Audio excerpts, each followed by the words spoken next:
I definitely think one thing that you will tend to find in Blender very quickly is the Beveling Tool. It's really easy. You go into edit mode, you find it in the list, or you press Alt and B, and then you get curves. You get curves on your squares. You can add extra to them and everything like that. But it can also be used for creating very ornate pieces like this one here. It's literally, there's no other way to put this. This is a cube that I have alt and bead and beveled once, and I'll just show you how to do it.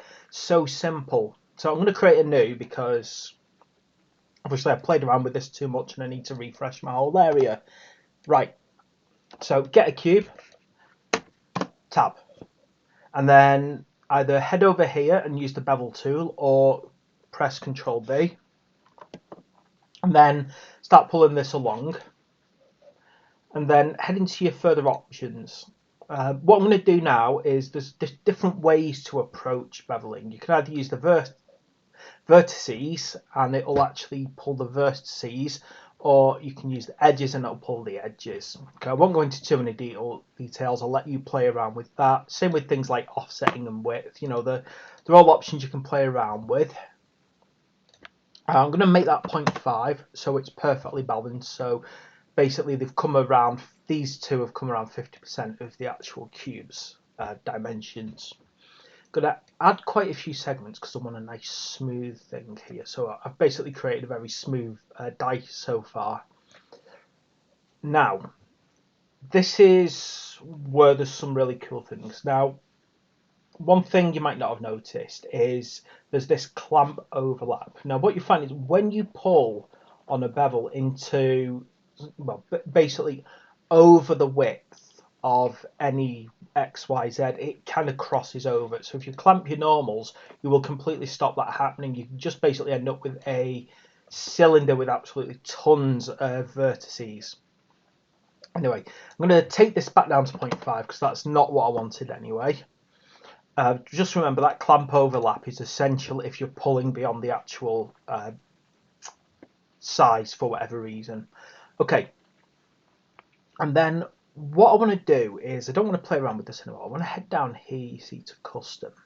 So when you first click on it, it'll make it, very straight again. It'll take away all of the actual curves that you've done, and then you'll see this down here. And this is what I want you to look at very carefully. You might see that there's these little handles at the top, and you can actually play around with these, or you can add new ones. So I'm just going to click there, and I'm just going to pull along, and can you see it's creating a curve? And wherever you pull this handle, it'll basically alter the way the curve is done. And you can do this with all of them. Basically, all I'm doing is I'm clicking on the little point, and then I'm clicking on this one down here. There's other options, obviously, we can play around with, but it doesn't make that much of a difference at this point, because as I said, I want to create a nice set of curves. So I'm just going to pull this back. I can also add new curves by just basically clicking anywhere, and straight away can you see how this updates that. It's basically creating a beveling effect. For those of you who know anything about carpentry, I'm pretty certain that beveling is the correct tool for when you shape wood, so you'll see beveled wood.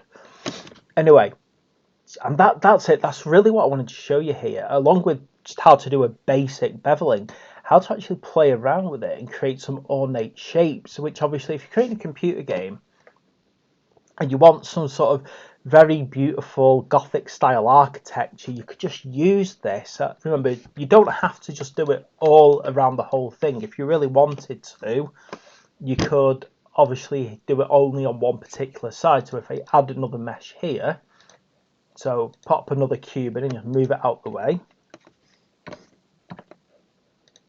and then go into edit, and I'll just select this one, see, and then again do my bevel again, and I can select a particular edge. Obviously I can play around with again with that to get it right, and there we go. You get these beautiful shapes. Obviously you could even, if you really had the patience to do it, you could even potentially create different cubes because they look a bit like jigsaw pieces. So you could create this one, and then you could create one that slots into it on the other side. It's really simple because obviously you can play around with the dimensions in that of each of the vertexes. So there we go. That's beveling, and that's how to do it right.